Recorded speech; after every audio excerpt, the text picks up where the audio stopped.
तो आज के क्लास में हम लोग पढ़ने वाले हैं सब्जेक्ट संस्कृत ग्रामर, जैसा कि हम लोग प्रतिदिन शाम 4 बजे इसको पढ़ते हैं।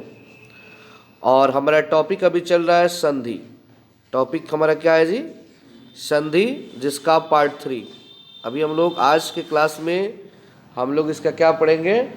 पार्ट 3 पढ़ेंगे। पार्ट 1 में, पार्ट 2 में आप लोगों को बताया जा चुका है कि संधि क्या होता है, संधि कितने प्रकार के होते हैं, उसमें से स्वर संधि क्या है, स्वर संधि के कितने भेद होते हैं, और स्वर संधि के 5 भेदों के 3 भेदों का एक्सप्लेनेशन हो चुका है। साथ ही साथ आपको डिस्क्रिप्शन बॉक्स में उसका PDF का लिंक भी दिया गया है पार्ट 2 में। और आज भी ये जो क्लास चल रहा है इसमें भी आप लोगों को इसका PDF का लिंक नीचे दिया गया है डिस्क्रिप्शन में, जाकर के वहाँ से आप लोग डाउनलोड कर सकते हैं। उसमें आपको पार्ट 1, पार्ट 2 और पार्ट 3 तीनों सेशन का आपको PDF है, एक ही PDF में तीनों मिल जाएगा। अगर आप लोगों ने पार्ट 1, पार्ट 2, पार्ट 3 नहीं देखा है तो वो भी डिस्क्रिप्शन में ही उसका प्लेलिस्ट दिया गया है। प्लेलिस्ट को ओपन कर सकते हैं लिंक से, और लाइन बाय लाइन पीछे का सारा वीडियो देख सकते हैं। तो चलिए आज स्वर संधि को हम लोग समाप्त करते हैं। बचे हुए 2 संधि, यण संधि और अयादि संधि।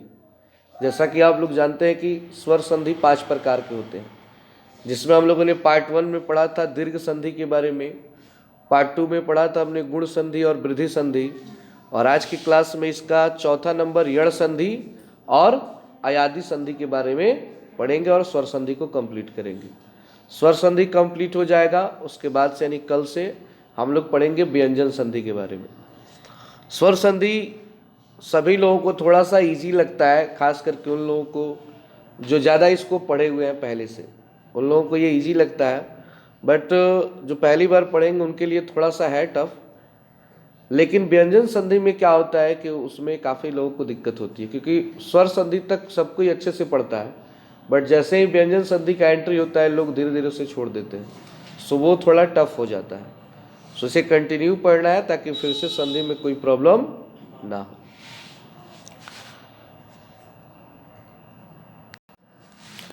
यहाँ पे आप लोग देख सकते हैं हमारा चौथा संधि स्वर संधि है, यण संधि, और इसके 3 रूल हैं, 3 नियम जो आपके सामने स्क्रीन पर दिखाई दे रहे हैं।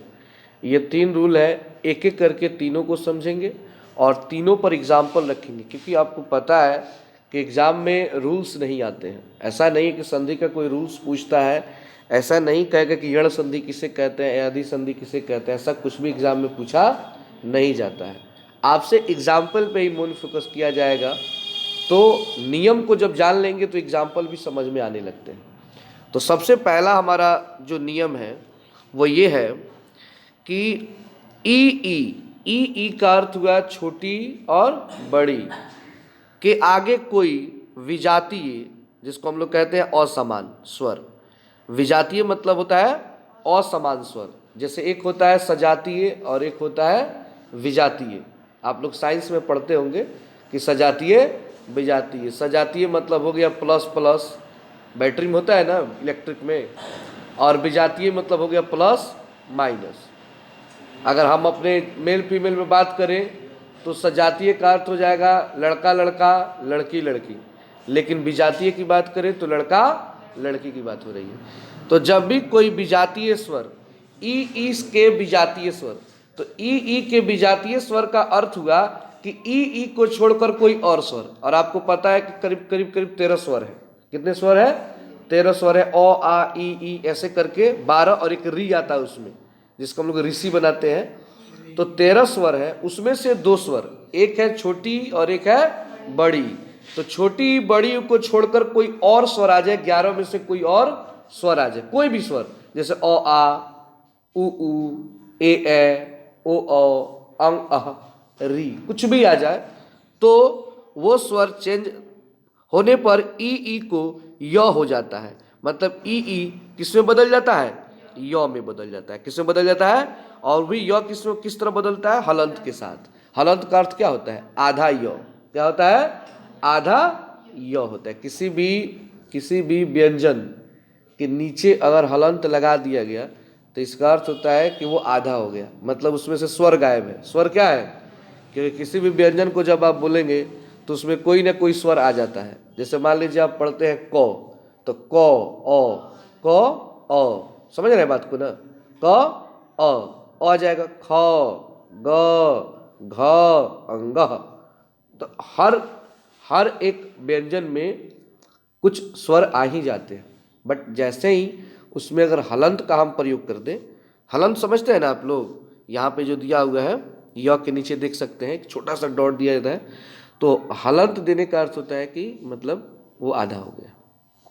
अगर एग्जाम्पल की हम बात करें तो चलिए थोड़ा सा एग्जाम्पल पे हम चर्चा करते हैं कि आखिर ये कैसे होता है। ठीक है, यहाँ पे आप लोग देख सकते हैं, पहला चार एग्जाम्पल है यहाँ पे। पहला है ई अ, ई अ, तो ई है और उसके साथ जुड़ रहा है अ क्या सजातीय है या विजातीय है? विजातीय है, उससे अलग है। सजातीय तब होता है जब ई में ई जुड़ता है, ई में ई जुड़ता है, लेकिन ई में क्या जुड़ रहा है? अ जुड़ रहा है, विजातीय है। तो ये बन गया य। क्या बन गया? य। अब देखिए, अब यहाँ पे एग्जाम्पल की हम बात करें तो एग्जाम्पल में य दी, य दी, तो य दी का अर्थ हुआ कि मैंने पिछले क्लास में एक बात बताई थी कि जो हर्षिकार से होता है वो छोटी ही होता है और जो दीर्घिकार से होता है वो बड़ी ही होता है। तो यहाँ पे हर्षिकार है यदि में, यदि में क्या है? हर्षिकार है। और यदि ई पढ़ने पे देखिए, यदि ई आ रहा है ना, और फिर इधर दूसरे साइड का अपी में अ, तो ई अ मिल के यद्यपि, यद्य देखिए पढ़िए, यद्य य आएगा, यद्यपि क्या पढ़ते हैं उसको? यद्यपि, यानी कि ई अ मिल के य बन गया, ई अ मिल के क्या बन गया? अ बन गया, य बन गया। आपको ऑब्जेक्टिव में क्वेश्चन ऐसे भी दे सकते हैं कि ई अ के मेल से कौन सा वर्ण बनेगा, ऐसे आते हैं क्वेश्चन। वर्णों का मेल जिसको कहते हैं, वर्णों का मेल, ये टॉपिक याद रखेंगे, वर्णों का मेल। तो उसमें क्या रहेगा? ई अ के मिलने से क्या बनेगा? तो आपके दिमाग में होना चाहिए य के नीचे हलंत, य के नीचे हलंत। ई के साथ छोटी हो चाहे बड़ी हो, उसके साथ कोई भी एक्स्ट्रा कोई भी स्वर है ना, तो य में कन्वर्ट हो जाएगा। किसमें कन्वर्ट हो जाएगा? य में कन्वर्ट हो जाएगा। समझ में आ रहा है बात? तो यहां पे यद्यपि, आप देखिए दूसरा एग्जाम्पल की अगर हम बात करें तो दूसरा एग्जाम्पल बड़ी, क्या है? बड़ी, फिर उसके बाद है आ, क्या है? आ, तो ये भी किसमें बदल गया? य में। किसमें बदल गया? य में। तो इसका अब यहाँ पे अब बगल में हम य के बगल में आ लिख रहे हैं, प्लस में आ लिख रहे हैं ना, तो प्लस में आ क्यों लिख रहे हैं? कि मतलब य तो आएगा लेकिन आ के उच्चारण के रूप में आएगा। किस रूप में? उसके साथ साथ य के साथ आ भी आएगा, पढ़ेंगे ना उसको, तो या आ आएगा। जैसे देखिए इति, तो इति में ई और आदि, आदि। अब इसको पढ़ते हैं इत्यादि, इत्या, देखिए इत्या, य आ रहा है ना, य के बाद आ भी आएगा, इत्यादि। यहाँ पे थोड़ा सा अगर एग्जाम्पल की हम बात करें तो थोड़ा सा मिस्टेक है यहाँ पे एग्जाम्पल में, कि यहाँ पे बड़ी ई, यहाँ पे क्या है जी? बड़ी, लेकिन मैंने एग्जाम्पल में छोटी दे दिया। एग्जाम्पल में क्या दे दिया है? छोटी। तो यहाँ पे थोड़ा सा ये मिस्टेक बाई, इसलिए आप इसको छोटी ही कर देंगे, इसको आप छोटी ही कर देंगे तो बेटर रहेगा। ठीक है, अगर बात करें हम तीसरे एग्जाम्पल की, तो तीसरे एग्जाम्पल में हमें बड़ी ई मिल रहा है। और बड़ी ई कैसे मिल रहा है? तो यहाँ पे देखेंगे बड़ी ई अ, बड़ी ई अ मिल के बन गया य। क्या बन गया? और उसके साइड में मैंने प्लस में अ लिखा है। प्लस में क्या लिखा है? प्लस में अ लिखने का रीजन क्या है समझ रहे हैं? जब उच्चारण करेंगे ना तो अ भी आएगा, उसमें क्या आएगा? अ भी आएगा, बड़ य के साथ अ आएगा। जैसे नदी, तो न दी, तो दी में दीर्घिकार है, मतलब बड़ी है। क्या है? बड़ी है। अर्पण, तो अर्पण का अ है, अर्पण का अ है, तो इधर बड़ी इधर अ, अर्पण। तो ये बन गया नद्य अर्पण, नद्य य के बाद अ, य नद्य, नद्य अर्पण, नद्य अर्पण। य भी आ रहा है, अ भी आ रहा है, और उसमें आपको दिखाई नहीं दे रहा है। नद्य अर्पण में कहीं अ लिखा है? नहीं लिखा है, लेकिन फिर भी उच्चारण करेंगे तो उसमें अ आएगा। नद्य अर्पण, नद्य अर्पण, समझ रहे हैं ना। तो य के साथ क्या आएगा जी? अ। अच्छा, ये डिपेंड करता है ना कि छोटी या बड़ी के साथ अगर अ आएगा तो उच्चारण में भी अ आएगा। य तो आएगा ही, बट उसके साथ अ आएगा। आ रहेगा तो आएगा। तो ये समझ में अब आ चुका है बात कि अगर ई हो और उसके साथ कोई विजातीय स्वर हो, विजातीय स्वर मतलब उससे अलग कोई स्वर हो, तो वो य में बदल जाता है। किसमें बदल जाता है? य में। और एक लास्ट एग्जाम्पल है, थोड़ा सा इसको देख लेंगे। 4 नंबर एग्जाम्पल है, ई बड़ी आ, बड़ी आ, य आ। जैसे देवी, तो देवी में दीर्घिकार है, बड़ी है, और फिर आगमन में आ है, आगमन में आ है तो आगमन, तो ये हो गया दिव्यागमन। दिव्य, वो य में बदल गया ना, दिव्य आगमन, दिव्यागमन, य भी आएगा आ भी आएगा। तो बस आपको सिंपल यही बात पहले रूल में याद रखना है कि जब ई क्या हो जी? ई हो और उसके आगे कोई विजातीय स्वर हो तो ई य में बदल जाता है। आया समझ में? चलिए इसके दूसरे टॉपिक को समझते हैं। अब हमारा सेकंड जो रूल है, वो सेकंड रूल ये कह रहा है कि ऊ मतलब छोटा ऊ बड़ा ऊ के आगे किसी विजातीय स्वर, अगर इससे कोई विजातीय स्वर आता है, अलग स्वर आता है, के आने पर ऊ को व हो जाता है। ऊ किस में बदल जाता है? व में। जैसे कि अभी आपने ऊपर क्या पढ़ा कि ई जो होता है य में बदलता है, तो ऊ किस में बदलता है? व में बदलता है। ऊ व में, ई य में। सिंपल है, बात वही है पिछली वाली। बस अगर ऊ के साथ कोई अन्य आया तो वो व में बदलता है, और ई के साथ कोई अन्य स्वर आया तो य में बदलता है। इसे ही कहते हैं यण संधि। क्या कहते हैं? यण संधि। किसके अंतर्गत आता है ये? यण संधि के अंतर्गत आता है। चलिए एग्जाम्पल थोड़ा एक ही बार में समझेंगे। यहाँ पे एक और तीसरा जो है कि री के आगे किसी विजातीय स्वर के आने पर, अगर री के आगे कोई विजातीय स्वर आ गया, जैसे कि री तब र में हो जाता है, री किस में बदल जाता है? र में। इन्हें यण संधि कहते हैं। इन तीनों को ही क्या कहते हैं? यण संधि कहते हैं। इस बात को दिमाग में बैठा लिए। एक बार मैं फिर से रिवीजन करा देना चाहता हूँ, तीनों लाइन को एक ही शब्द में समझ लीजिए कि अगर ई है तो य में बदलेगा, ऊ है तो व में बदलेगा, अगर री है तो र में बदलेगा। बस ये पॉइंट याद कर लो, इसी को हम लोग कहते हैं यण संधि। क्या कहते हैं? यण संधि। जीवन भर दिमाग में बैठा लो, इससे ज्यादा कुछ होता नहीं है। समझ रहे हैं ना बात को? चलिए एग्जाम्पल को हम समझ लेते हैं और इसके क्लियर करके अगले लास्ट एग्जाम्पल पे हम लोग चलेंगे। यहाँ पे मात्र इसके 4 एग्जाम्पल है, इसको अच्छे से आप लोग समझेंगे। एग्जाम्पल को जो व्यक्ति अच्छे से समझता है वही आदमी एग्जाम में अपना नंबर ला पाता है, क्योंकि आपको पता होना चाहिए कि एग्जाम में एग्जाम्पल ही होता है, ठीक है ना, कुछ भी हो सकता है, बस रूल्स आपको याद होने चाहिए। पहला हमारा है ऊ के साथ जुड़ रहा है अ, ऊ के साथ क्या जुड़ रहा है? तो वो बदल गया व। किस में बदल गया? व। व के साथ उसमें क्या आएगा? अ।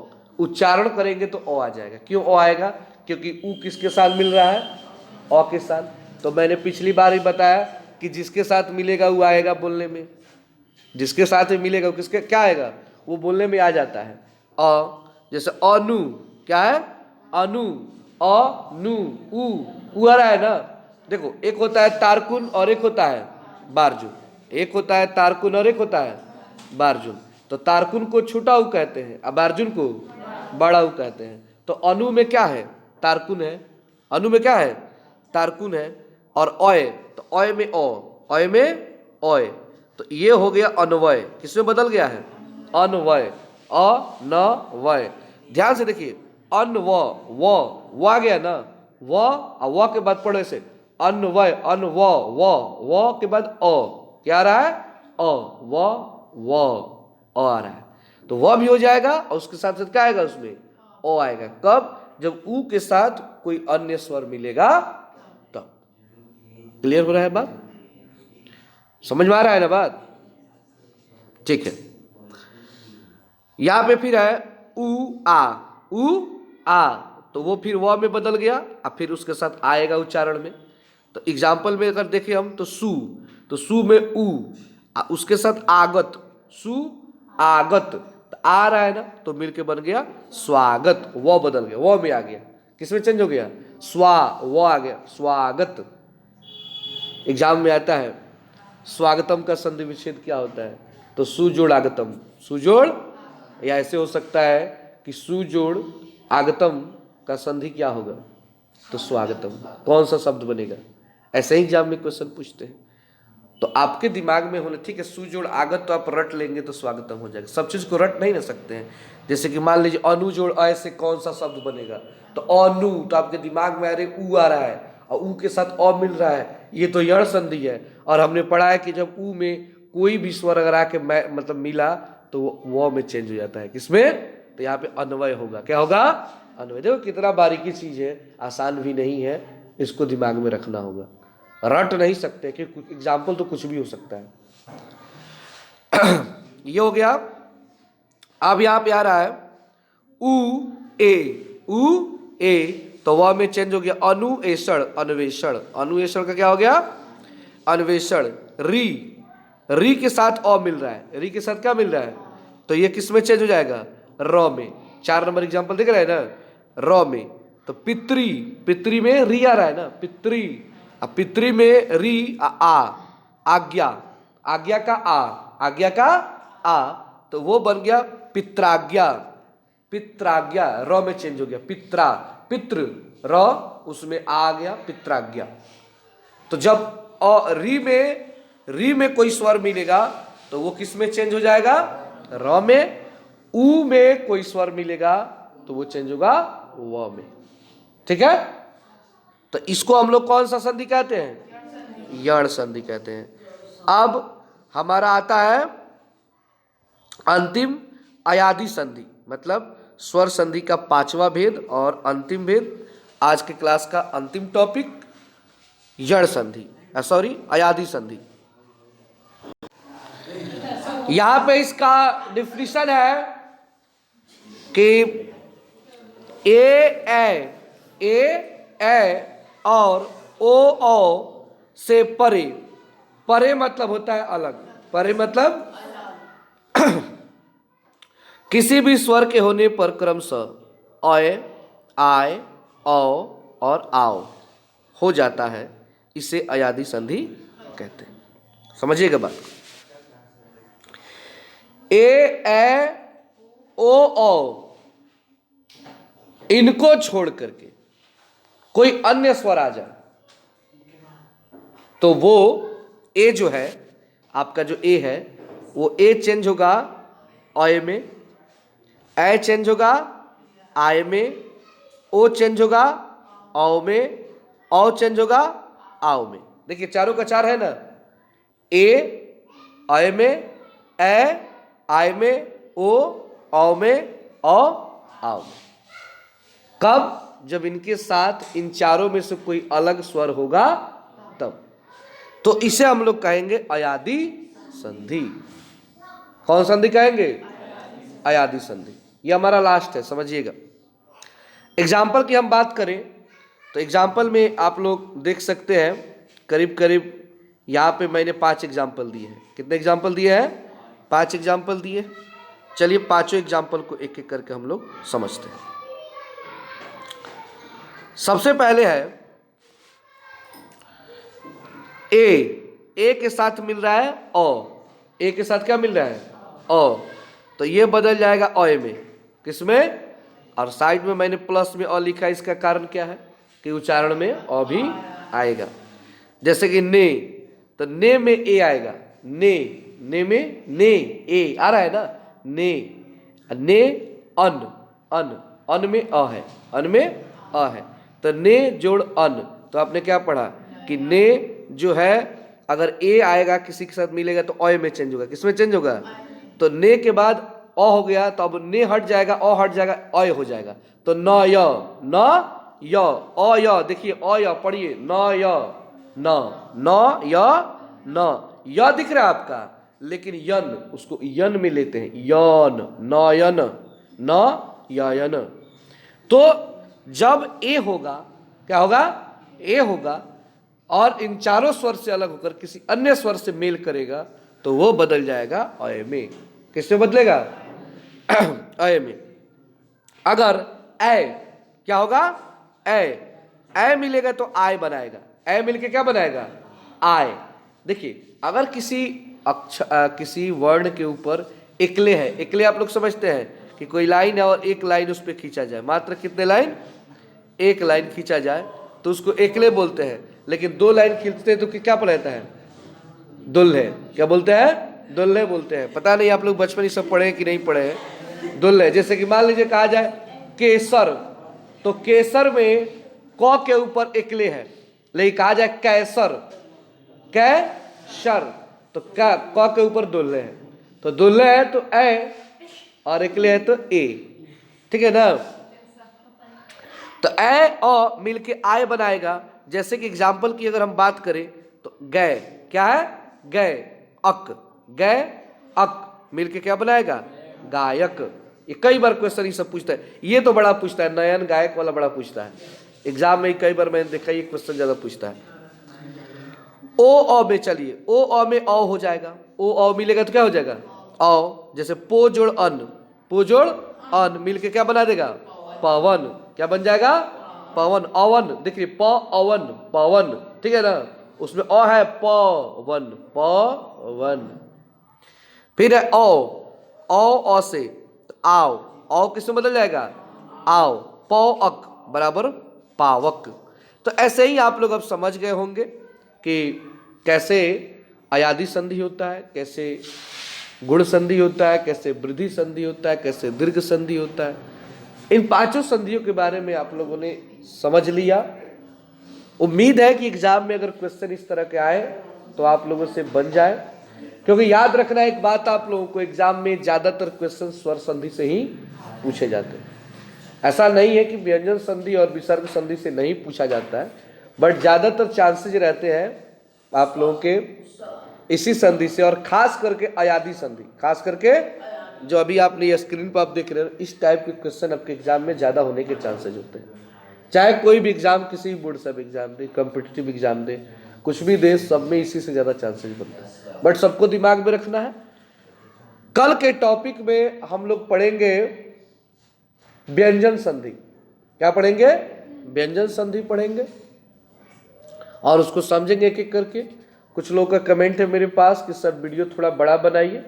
देखिए ऑलरेडी 20 से 25 मिनट का वीडियो हो जाता है, अब इससे बड़ा होने का अर्थ 1 घंटा वाला वीडियो हो जाएगा। और 1 घंटा का वीडियो कुछ लोग देख सकते हैं जो लोग पढ़ाई से बिल्कुल जिनका लगाव है, और उनका एग्जाम का भी डर है कि भाई एग्जाम बहुत कम है, इसलिए आप लग रहा है कि और ज़्यादा होना चाहिए।